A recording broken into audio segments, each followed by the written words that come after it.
So yeah, anyway, he put the ball through, and then Ace was just like on his own. I don't know if he dived or he just thought sod this and just threw himself to the ground. But anyway, in the end, we won, so that's the main thing. Oh, sorry, didn't see you there. Welcome to another talk of the town, brought to you by Thrifty Car and Van Rental. If you're looking for a car or van, go hit those guys up. They support me and Nathan, this podcast and the club. Um, yeah, I'm Egg. It's Nath. If you don't know who we are, we're your media team at the club. Nath, it feels like we've not done one of these in a while, but it's only been a month. I know, yeah. There's been so much. A lot has happened since we last spoke. I mean, we weren't sure whether we'd done the eight away game, but I mean, there's been a lot of great wins, a couple disappointing losses, but a lot of really encouraging signs that have come from the club in this early start. I mean, we're sat in a very, very good position as we're talking now. Yeah, we'll get on to the football in a minute. There's been, as always, a lot of news. The club never sleeps. It's a bit like New York, mini New York. That's what we should call Exmouth Town Football Club. So news. We won in the Devon Bowl, but we'll come on to that in a minute. We've drawn a team from Cornwall, which really confused Yeah, me. I'm assuming the Devon Bowl's a Broadchurch. Some team called Plymouth Argyle. Don't know who that is. Probably they're managed yeah. by someone called Wayne Rooney. Don't know who that is. No date has been confirmed for that game as of yet. Likely to be November 5th or 6th because it's that week. So that Tuesday or Wednesday that week, probably Wednesday, but we'll see. I suppose you'll have to work the Plymouth schedule on that.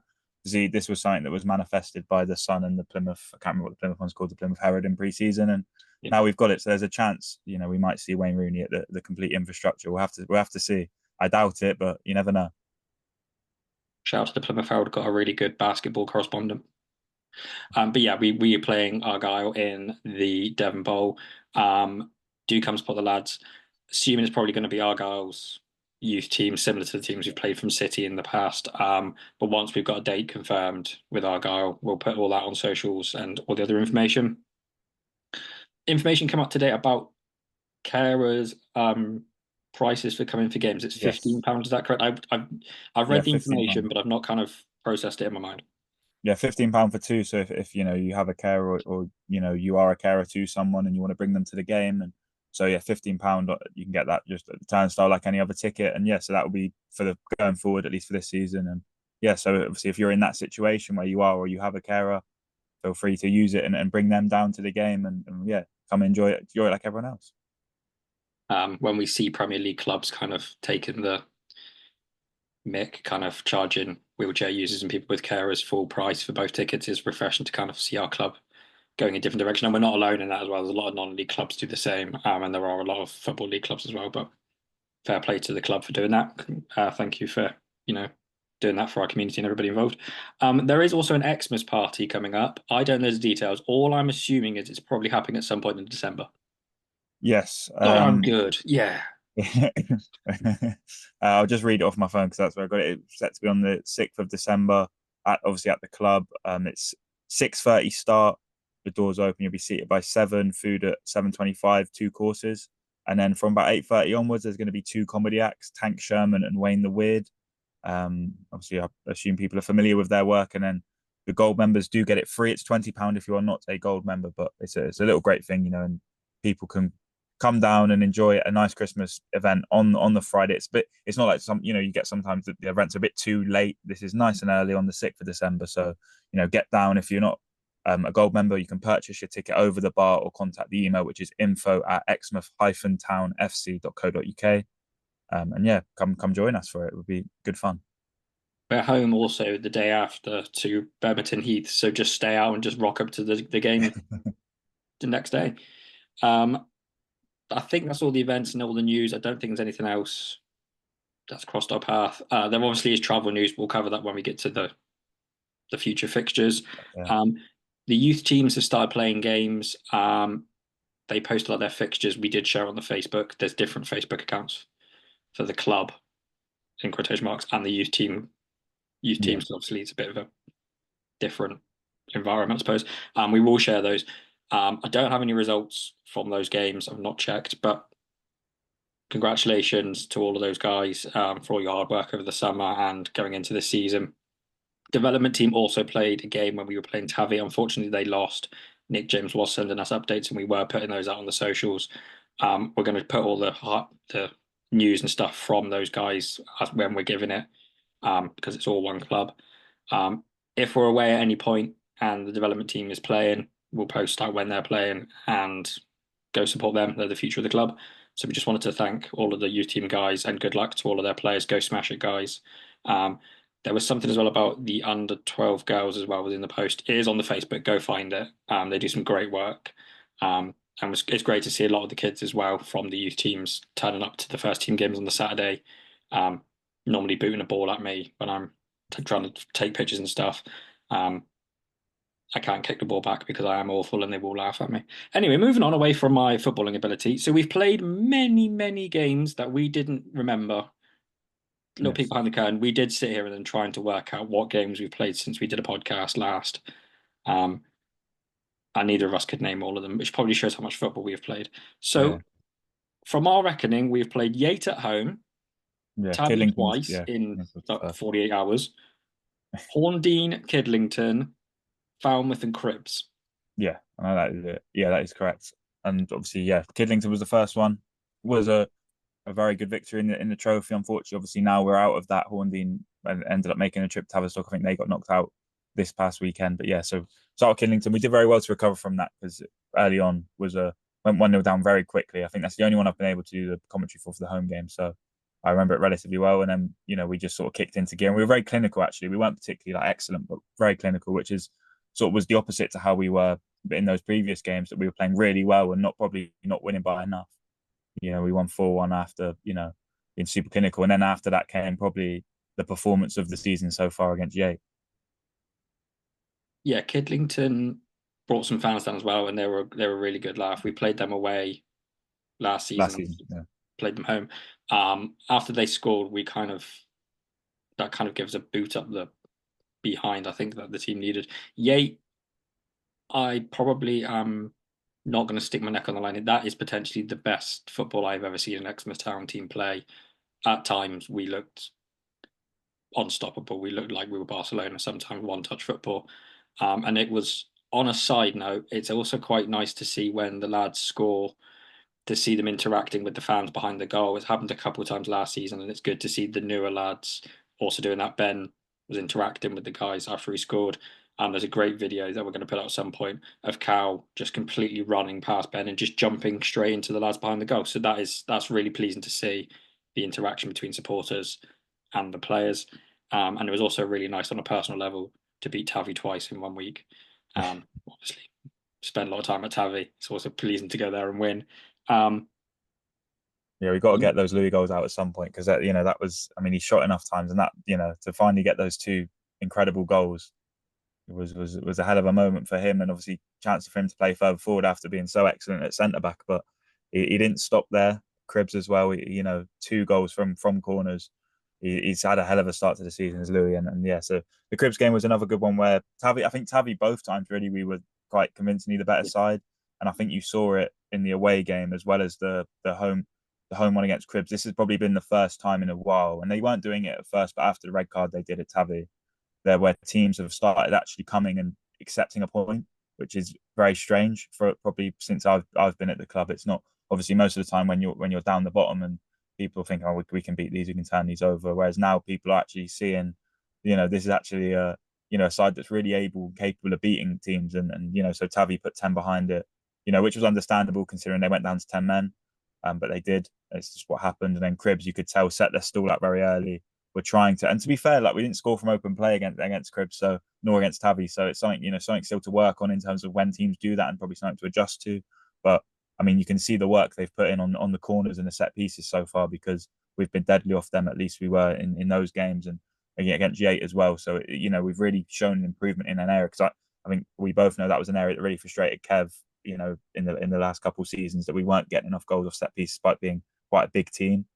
And even though we're probably not as big as we were, we're still getting, we've actually started to really punish teams off set pieces, and that's been very encouraging. Yeah, and it's quite pleasing to see the goals shared around as well. It's not just Mm. on Tom or Ben or Jack when he was before his injury. It's not just on those guys at the front. It's kind of been shared around, which is kind of pleasing as well. Speaking of Louis, he's given 123% so far this season. Every time he touches the ball, it seems to be a goal. But the one talking point I want to bring up is that Mr. Goal himself, Callum Shipton, that's now 3 goals in 2 seasons, 2 in the league. Both of those times we have sadly lost. Not saying Cal's to blame there. None of them Yeah, are behind actually as well. They were both away. They're both been absolute screamers as well. So I was yeah, well done, Cal. I know we joke about it. That's 1 goal. You only need to score one more, and now you have the same amount as Josh Can. there you go. Well, no, I mean he's equal with Josh Cad, if we're being honest. That second one certainly was not his. But I'll yeah, the try Can Falmouth game, again. the Falmouth one was a frustrating one. That was the most recent one, so we could talk about it a bit more. It was Yeah. Falmouth are a great club. I will say that, like, great club, incredible facility, especially obviously for myself in the press box. I can genuinely say it's better than some EFL clubs, which is, genuine, very impressive. And that it's a great. The F Troop are fantastic. Like they're a very great club to have in the league. It's a shame it's so far, but they're a fantastic club to have in the league. Unfortunately, seem to beat us when we play them. At least that's twice now, in my time. And to be honest, it's tough because we didn't deserve to win, but you can still feel hard done by about how it ended, and that sort of weird situation where 7 of their players are ready, but 3 have managed to convince the linesman it's offside, and they've given it, and obviously they've stuck to that, and that's the decision. Fair enough, but didn't deserve to win, so maybe a point would have been okay, and would have felt lucky with that. So it's one of them, but you live and you learn, and it's going to happen. Unfortunately, we aren't quite Yates, so we're going to have games that we do unfortunately lose, and it's a very very busy schedule against that soon. And that was sort of the end of one busy schedule. We have a rest, and then we're straight back into it again. So the squad was sort of feeling it a little bit, if we're being honest. In terms of, you can see Aaron having to go off again with an injury. They risked that. Fortunately, didn't pay off. And yeah, so it is what it is. Falmouth is a frustrating one. They, again, very resilient defensively and a good side. I expect they'll stay up pretty comfortably. And yes, and I say a great club. Yeah, I don't think their home form is similar to us. It's a bit of a fortress. People get behind them. They'd lose very few down there. It's frustrating looking back at the offside goal, seeing that Tom probably wasn't offside, but we've got the ability to watch it back 3 or 4 times, whereas Yeah, the ref doesn't. So you take those. There'll be times during this season where we get decisions go our way, and I'm sure there probably have been times this season where decisions yeah, have gone our way and they weren't, that we shouldn't have got them. It is what it is. We're still sat here currently. We've only conceded, I think, if my maths is right, we've only conceded 6 goals in the league so far after what, 7 games? yeah. That's Seven right. games. So we've conceded 6 goals. We haven't conceded a goal at home yet, and we've scored a In the league, ton in the they league. did someone do. We haven't conceded a goal in the league at home. Sorry, and we've scored an absolute shed load. We're currently sat well as far away from the relegation zone as you can possibly be. Sat in the playoffs. It's still early days, and I think we keep trying to stress this on this podcast, and me and Nath do. Expectations need to be managed. As much I did say this, there was a post on the MTC. If we get a playoff spot, fantastic. All we need to do is finish 13th or above, and the club has made history. That Dave and Hilly, Rolo, and all the lads have steadied the ship on the pitch, so to speak. Stu's working his absolute behind off, as is everyone else on the club board and everyone else around the club. So if we don't make the playoffs, don't feel too disheartened, because the tide is turning and eventually we are going to make the playoffs. And I think that the club is only going in one direction after that tiny little blip last season. Disclaimer: we're now almost in. We're in October. We're heading into November. That's it. No more talking about last season now. Last season is gone. The future is on the way. Um, so just manage expectations. Turn up, enjoy the games as everyone does. It's great to see new people and people with their memberships and stuff. But just manage expectations. Don't try and put too much pressure on the lads. Although I'm sure Dave and Hilly have got their own expectations around that, and we will ask them in the next couple of weeks. But I think it's just important that we kind of just be happy with the start we've had, take a deep breath, and just just enjoy the fact that we're probably not going to go through the trials and tribulations that we had this time last year, where we only had 4 points, I think. Yeah, Yeah. So yeah, that, that's it. I mean, we said we'd have taken mid-table before the start of this season. So yeah, for me, anything's a bonus. Obviously, it's understandable. You're allowed to get excited. You're allowed to get yeah. carried away, but it's managing the expectation and not thinking, oh God, we're a bunch of world beaters now. Because unfortunately, we're still not quite there yet, and financially probably not able to compete with some of those teams that have got ex-EFL players bleeding through their team and National League South guys is one of them. But you just enjoy it because it's been such a great start to the season. And look, if you're enjoying going to the games, you're in luck because we've got about 7 coming up in the next month. So just get ready to enjoy plenty more. We'll run through those in a sec. Just buy a tent and live in the car park, guys, because we're basically going to be spending the rest of our lives, so like the So next few yes, weeks at the club. I can run through them for you now. So we start off Saturday against Larkhall, and then we have Wednesday we are at home to Willand. Saturday we are away to Thatcham. That's the 19th. On the 23rd we're at home, or 22nd, whichever one's the Wednesday. We're at 23rd. home to Mousehole. On the 26th we're away to Didcot. On the 29th away to Bashley. On that on the 2nd at home to Shaftesbury, and then on the probably the 6th, 5th or 6th, we'll announce in due course, we'll be at home to Plymouth.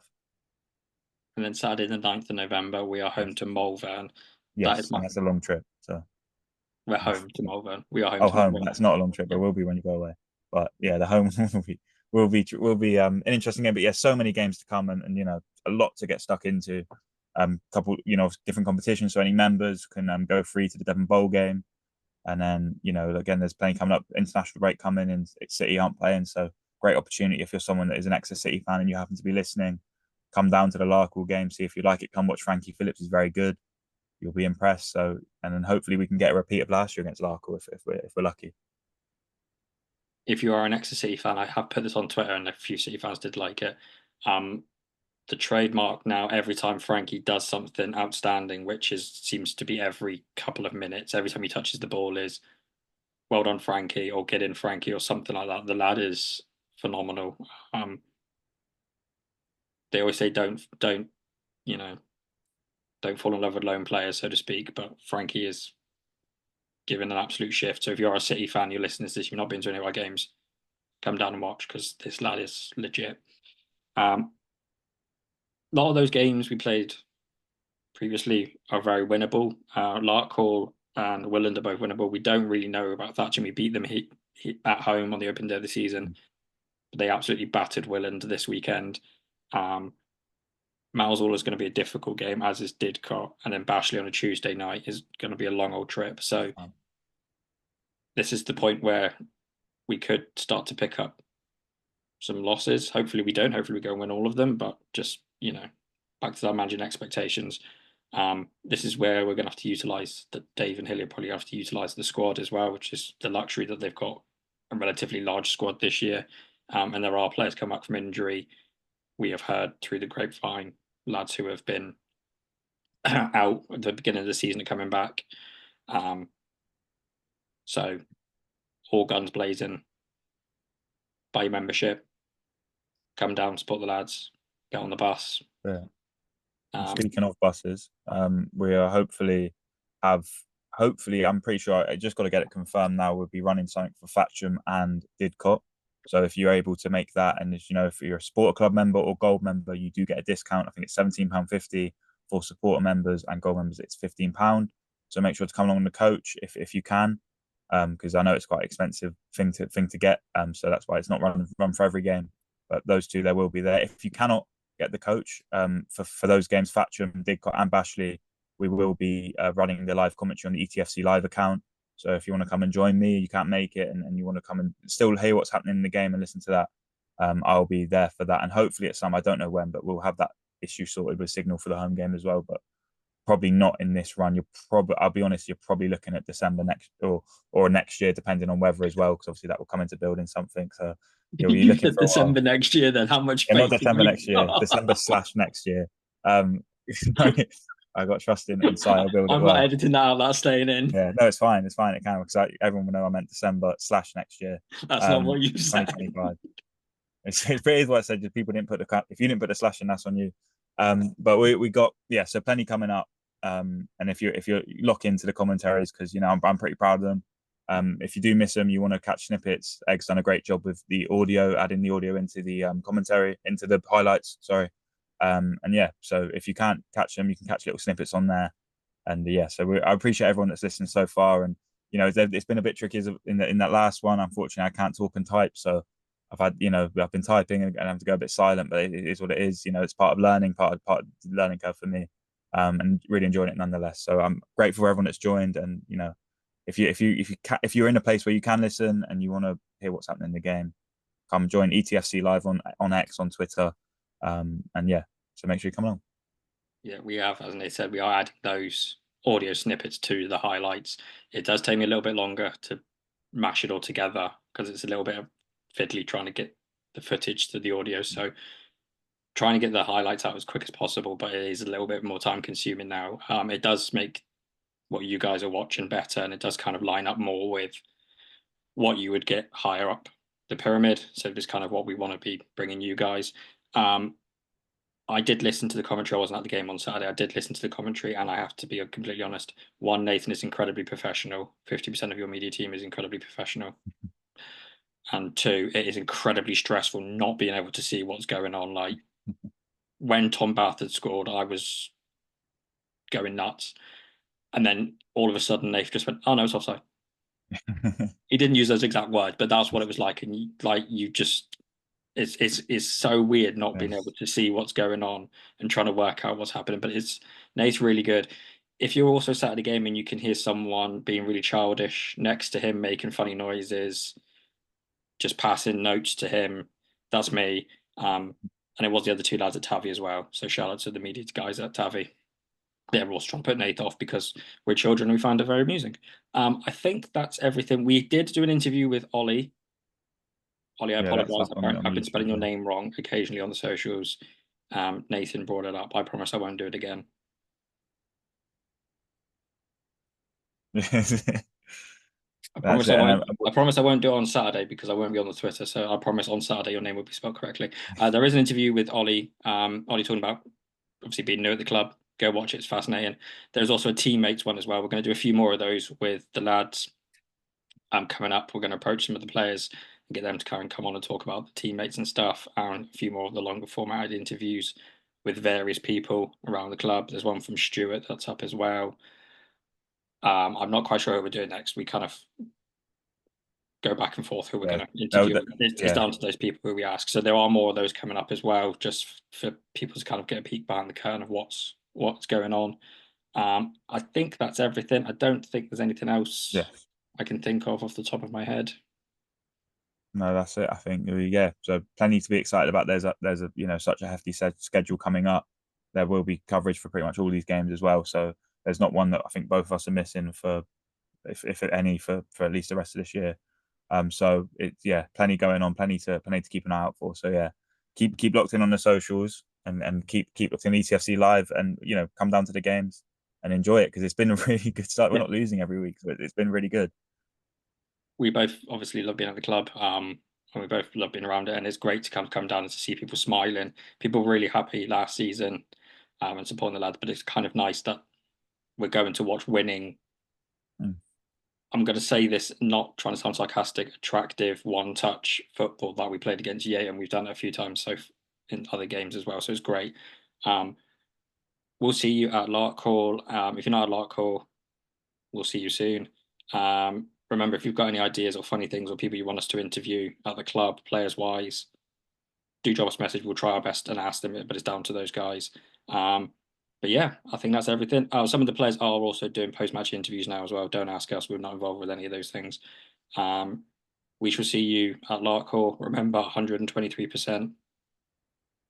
Remember that. Remember that number in your head. Up the town. And yeah, full steam ahead.